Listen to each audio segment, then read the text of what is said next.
السلام عليكم ورحمة الله وبركاته. حياكم الله في قناة جلنار للكروشيه. اليوم حنشتغل البطانية ترند. طبعا أنا بدأت بيها بلون البني البيج الغامق أو البني الفاتح اللي هو درجته 262. طبعا بطانية رائعة.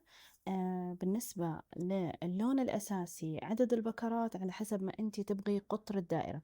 الحين أنا من بكرة واحدة وصل القطر الدائرة 44 سنتي، فأنت من تبغي 3 بكرات، 4 5 6 على حسب قطر الدائرة اللي تبغيه. فمعناه تحتاجي بالنسبة للأساسي على حسب ما أنت تبغي. إذا تبغي أنا حأعمل نموذج بلون آخر. النموذج هذا حخليه يعني كباقة ورد في سلة.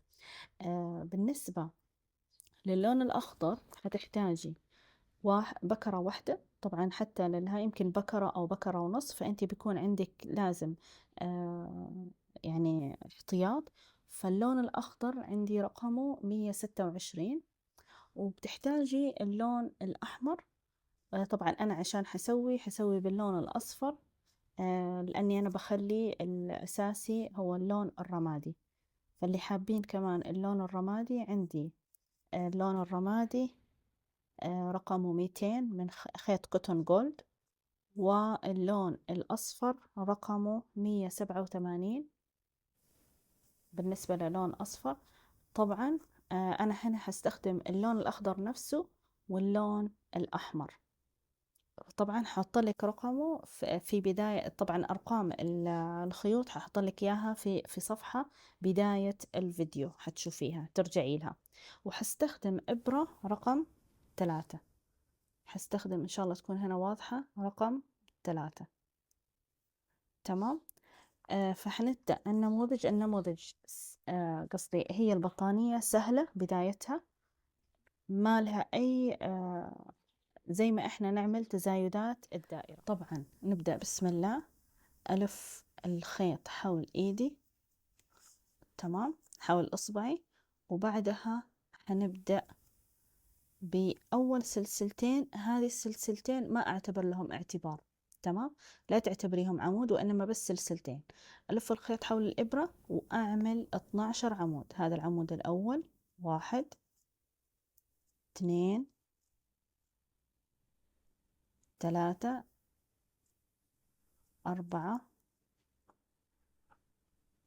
5 6. أنا حكمل 12 عمود وأرجع لك. كملت 12 عمود. اغلقي الدائرة. شوفي هذا الخيط اللي احنا هذا شديه، تمام. بعدها قفلي فين؟ في أول، مش في السلسلتين، لا، في أول عمود بغرزة منزلقة. ادخلي في أول عمود واسحبي الخيط واسحبي الخيط من الجهة الثانية، فصار عندك 12 عمود. بس إن الدائرة أغلقها، تمام. بعدها طبعا الخيط الزايد بتخيطي وتثبتيه. الآن ارتفع 2 سلسلة. هذه ما أعتبر لها أي اعتبار، ال2 سلسلة مش ارتفاع، فقط كذا. ألف الخيط حول الإبرة وأجي أعمل في نفس المكان اللي أنا اشتغلت فيه السلسلتين هاي.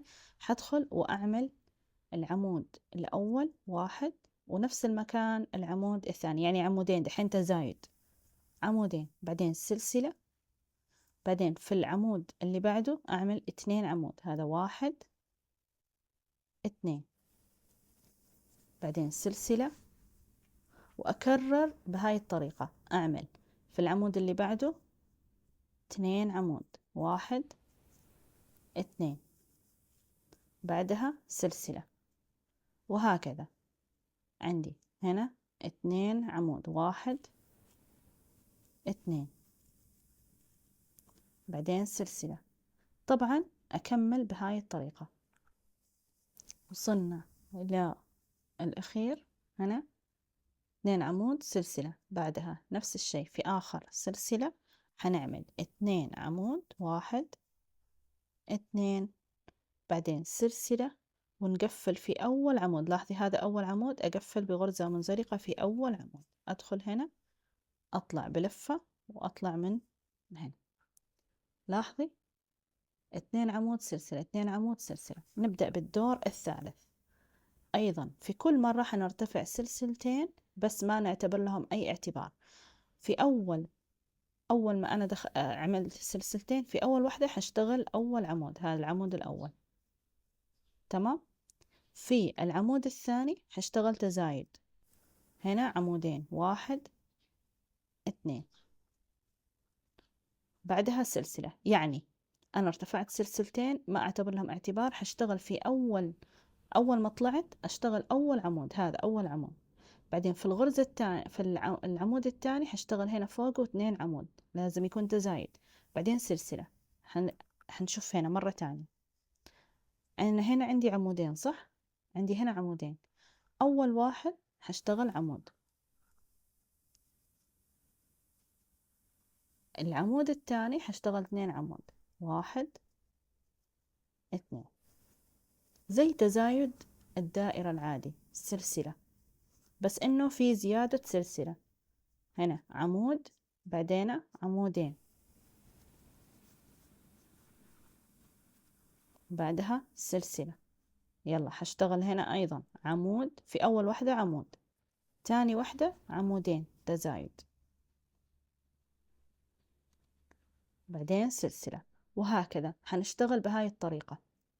حكمل وأرجع لك. خلصت الدور الثالث، عملت عمود عمودين بعدين سلسلة، وأغلق بأول غرزة، غرزة عمود بغرزة منزلقة، سلسلتين أعتبرهم بس ارتفاع بدون ما أحسبهم. في أول عمود، في أول حاجة حنشتغل أول عمود، هاي 1، هاي دحين الدور الرابع. العمود الثاني حنشتغل أيضا عمود، العمود الثالث حنشتغل 2 عمود. يعني معناه دحين الدور الرابع حنشتغل عمود عمود عمود يعني عمودين، عمود عمود، بعدين 2 عمود في نفس المكان. هاي التزايد نفس تزايد الدائرة بالضبط، سلسلة. بعدها هنا دحين 3 عمود صح؟ هنا عمود وهنا عمود، في آخر واحدة عمودين، عمود عمود، 2 عمود في نفس المكان. إذا نشتغل بهاي الطريقة، سلسلة عمود، بعدها عمود، بعدها 2 عمود في نفس العمود، بيكون عندنا تزايد. واشتغل بهاي الطريقة الدور الرابع. طبعا خلصت الدور الرابع. نبدأ بالدور الخامس، سلسلتين، في أول عمود حنشتغل عمود، بعدها عمود، هنا حيكون 3 عمود فردي، هاي العمود الثاني، بعدها العمود الثالث، عمود عمود عمود، في آخر غرزة حنشتغل 2 عمود، كذا التزايد. بعدها على طول نعمل سلسلة، بعدها نشتغل في المجموعة الثانية عمود، بعدين عمود عمود، بعدين 2 عمود بنفس المكان، وهكذا التزايد. تمام، سلسلة. نشتغل بهاي الطريقة المجموعة، قصدي التزايد بهاي الطريقة. لاحظي عندي هنا، عندي اهو، هذا الدور الأول، الدور الثاني، الثالث، الرابع، الخامس. نيجي على السادس بس عشان تشوفي اهو، اهو هاي 1 2 3 4 5، بالسادس حنشتغل عمود عمود عمود عمود عمودين. بالدور السابع اهو، هذا الدور السابع، 1 2 3 4 5، كلها أعمدة فردية بعدين عمودين. الدور اللي بعده 1 2 3 4 5 6، زاد، شوفي كان 5 أعمدة فردية، دحين هنا 6 أعمدة فردية، بعدين 2 عمود بنفس المكان. طبعا يتكرر هذا مع كل مجموعة.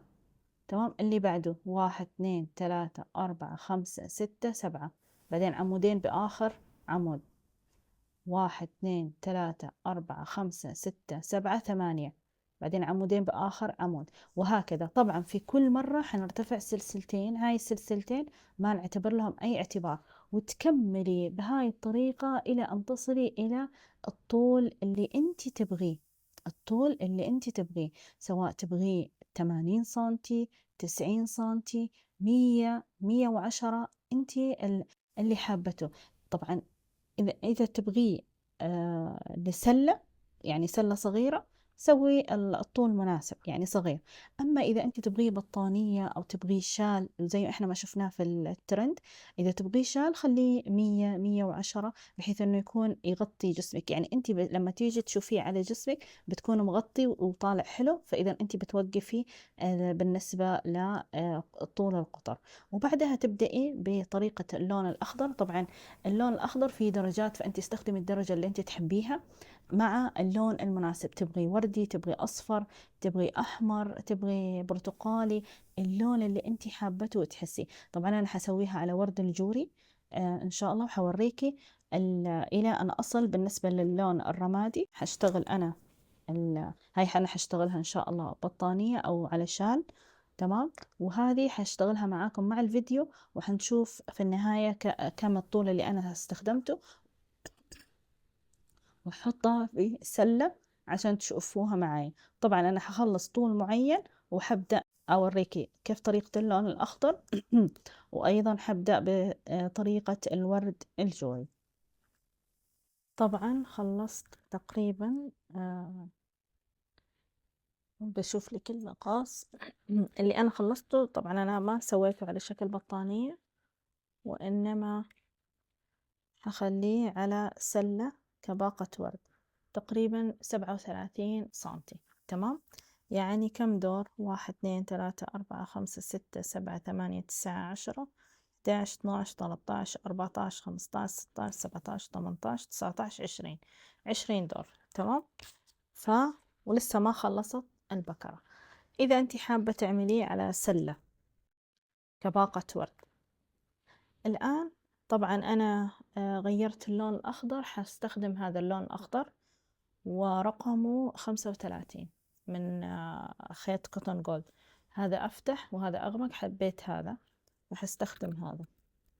حنبدأ الآن إيش جزء الأخضر، علشان هنا سكرت، أقص الخيط وأبدأ من نفس المكان. حنعمل الجزء الأخضر، حبدأ من نفس المكان، حدخل.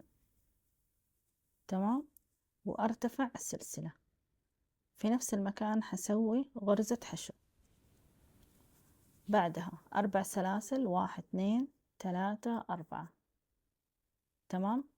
نعدي عمودين، وبالعمود الثالث أعمل غرزة حشو، بعدها 4 سلاسل، أعدي هذولا أتركهم عمودين، وفي الثالثة أشتغل حشو، وهكذا كل مرة. 4 سلاسل، أعدي 2 وأعمل حشو، 4 سلاسل، أعدي 2 وأعمل حشو، إلى نهاية الدور بهذه الطريقة. أهي 4 سلاسل، أعدي 2 وأعمل حشو. لما نيجي هنا هعدي 2، هاي 1 وهاي الثانية، وحيكون الحشو في أول عمود. لاحظي بالنسبة لآخر دور، لآخر المجموعة، أعمل 4 سلاسل وأعدي 2 وهكذا. لاحظي بهاي الطريقة. أكمل أنا الدور وأرجع لك. هنا وصلنا لآخر الدور، صرت عملت 4 سلاسل، أترك 2 وأعمل هنا حشو، 4 سلاسل، حتتركي هنا هاي 1، وبالنسبة للسلسلة رقم 2، وحدخل في أول حشو وأعمل منزلقة. تمام. الآن بالنسبة للدور الثاني، بالنسبة للأخضر، حدخل هنا أول شي أعمل منزلقة، حرتفع سلسلة وأعمل حشو في نفس المكان. تمام. بعدها 4 سلاسل، وأعملي حشو فين؟ هنا في نفس الفراغ، بس أقرب إلى الحشو اللي هنا. لاحظي أنا حدخل في الحلقة هنا وأدخل حشو، بعدها تروحي إلى الحلقة الثانية. لاحظي هذه الحشو، هذه الحشو اللي احنا عملناها. اتركي هذه الحشو وروحي عند الحلقة الثانية واعملي حشو، بعدها 4 سلاسل، وفي نفس المكان حتعملي حشو بهاي الطريقة. بعدين 4 سلاسل، قصدي لا، آسفة، حتروحي للحلقة هذه حتعملي فيها حشو، بعدين 4 سلاسل واعملي في نفس المكان حشو، على طول انتقلي لهنا واعملي حشو، بعدها 4 سلاسل في نفس المكان في الحلقة اعملي حشو بهاي الطريقة. لاحظي بيكون كذا، يعني حشو 4 سلاسل حشو، على طول تنتقلي لهنا تعملي حشو. اهو اسوي لك اياها اخر مرة. لاحظي هنا تروحي لهذه الحلقة تعملي حشو، بعدها 4 سلاسل في نفس المكان حتعملي حشو، بعدها 4 تروحي على طول حشو. لاحظي اهي حشو 4 سلاسل حشو، على طول انتقل لهنا حشو، 4 سلاسل حشو، انتقل هنا اعمل حشو، 4 سلاسل حشو، انتقل على طول حشو، وهكذا حنكمل إلين آخر الدور. وصلنا إلى نهاية الدور، أعمل 4 سلاسل، هنعمل حشو، وهنا في حشو حاعمل هنا غرزة منزلقة. تمام، أرتفع سلسلة، أقص الخيط،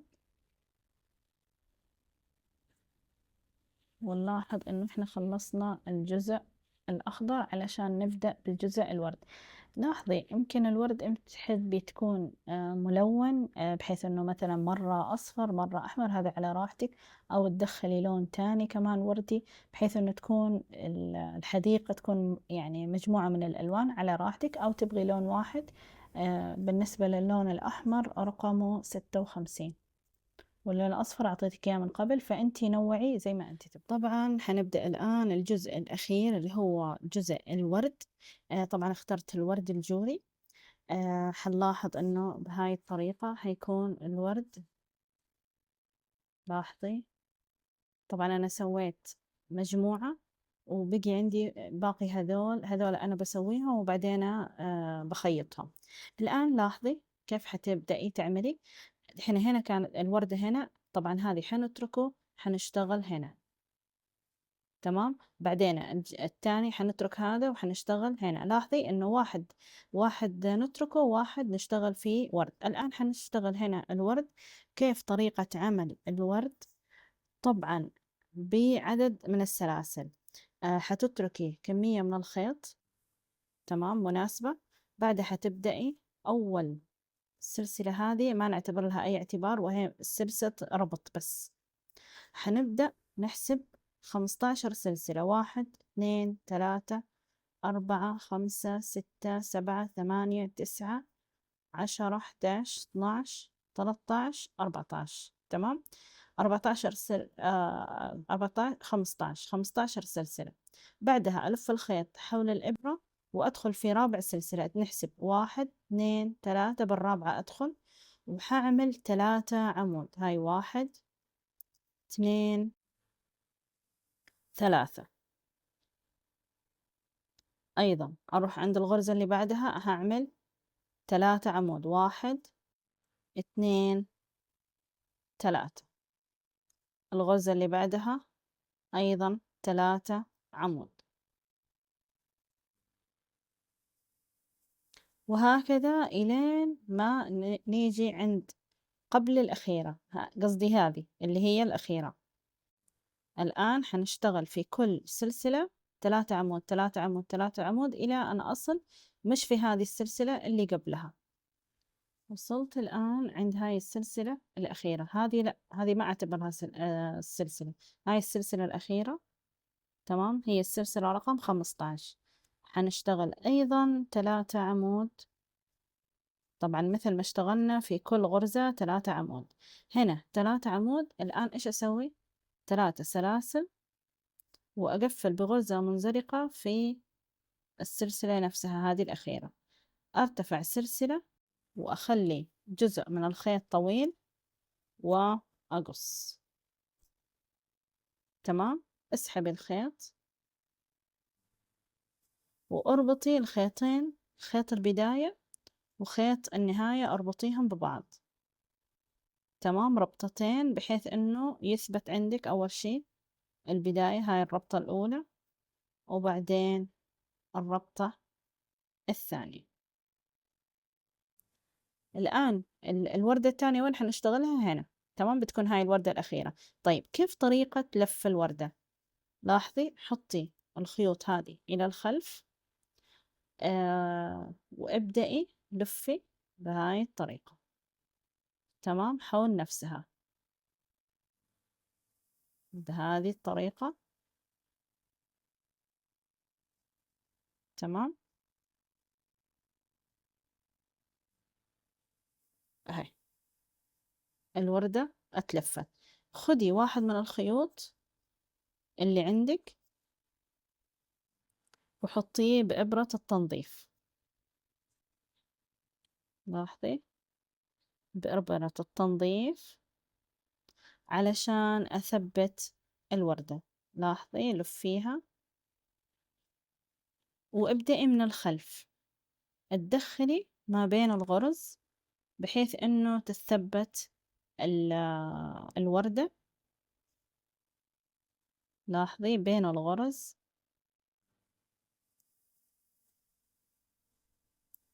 بهاي الطريقة أول.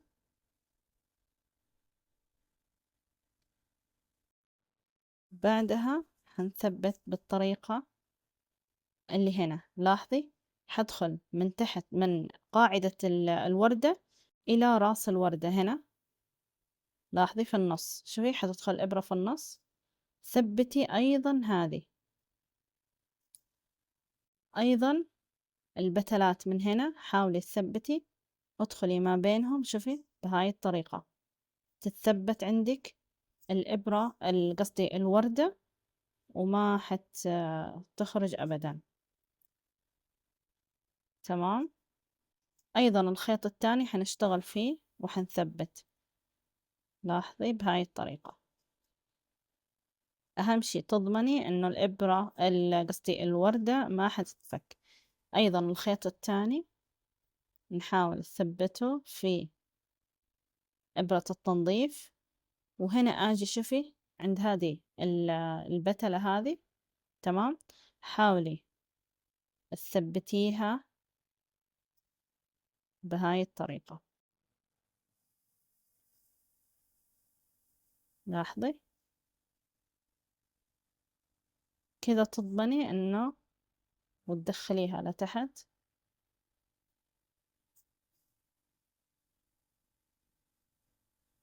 وتثبتي أيضا مرة تانية في قاعدة الوردة. خلاص كذا تثبت كل الخيوط. حاولي تقصي الخيوط الزائدة.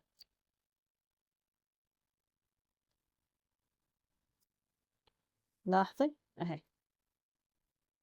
طبعا هنا أنا عندي الوردات هذه بالنسبة لي مكتملة، بس باقي عندي دحين وردة واحدة هنا، وهذه الوردات ألفها. لاحظي شوفي كيف المفرش رائع. طبعا إذا كان كبير تقدري تستخدميه على شكل شال، بيكون على طبقتين. لاحظي الطبقة الأولى، أنا دحين حرفع لك الكاميرا. وطبعا إذا كان شال بيكون بصراحة روعة. بتلف هنا، بنكون الدائرة على 3/4، وبيكون بهذا الشكل. طبعا من هنا ورد حيبان، ومن هنا أيضا ورد. فهذا إذا كان شال. أما إذا كان تبغيه على شكل في هذه على الطاولة، بتكون أيضا الورود بهاي الطريقة.